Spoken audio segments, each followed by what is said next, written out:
Okay, so I'm going to go through kind of what a typical initial patient note would look like from the first visit.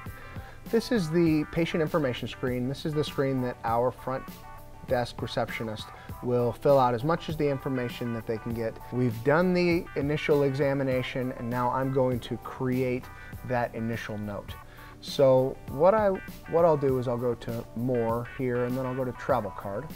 And the travel card is essentially the SOAP note that allows us to access not only their subjective, objective, assessment, and plan information, but it also has all of the functionality for me to get back into their account, to get back into any MRI reports or anything else that has been brought in by the patient or something that we might have referred. So let's say the patient comes in and they have pain. Okay, that pain, they're going to rate that as dull, aching, and deep. They feel that pain in their cervical spine, specifically at the base of the skull and at the base of the neck. That pain radiates up into the left frontal and the right occipital. They feel that pain frequently. They rate that pain as an 8 out of 10.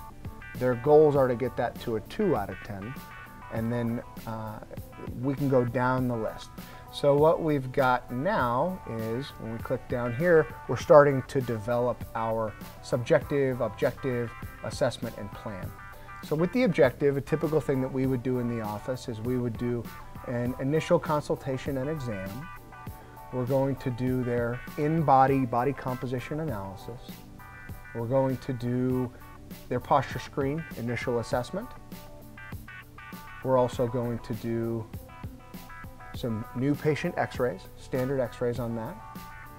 We're going to look at their musculature. I'm going to palpate their cervical spine, maybe their SCMs. The result of that made their pain go up to an 8. Let's say we also looked into their lower trapezius and their thoracic paraspinals, and when we did that, all we really found was maybe some hypertonicity. They didn't call it pain. Their activities of daily living, here we have a lot of different functionality. Number one, we can say that ADLs are worsened with head movement. Okay, you can type that in, or you can use what's already in the boxes. So let's say when they're doing computer work for longer than 30 minutes, then they're going to get very severe pain, and they consider that 25% of their function. Their short-term goal is to get that to 50%, and they want to do that within a month.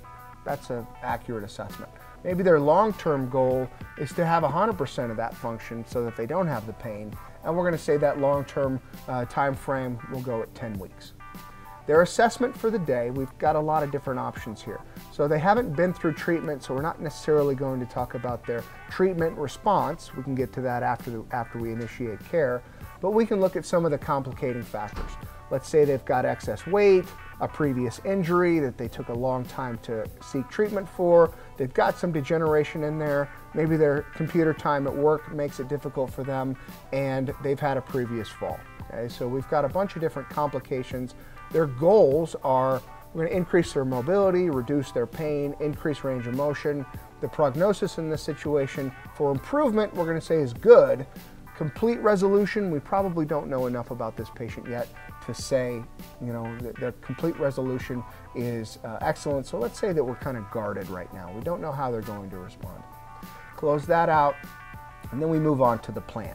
So here we can set it up for what we're not only expecting to do on the next visit, which is the report of findings on the next visit, but also we can kind of see what we want to do in terms of their therapy. So let's say we want to do some traction.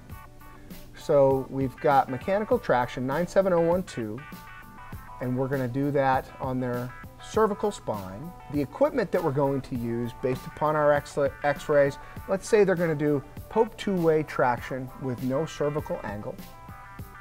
And we're going to do that starting at 5 minutes.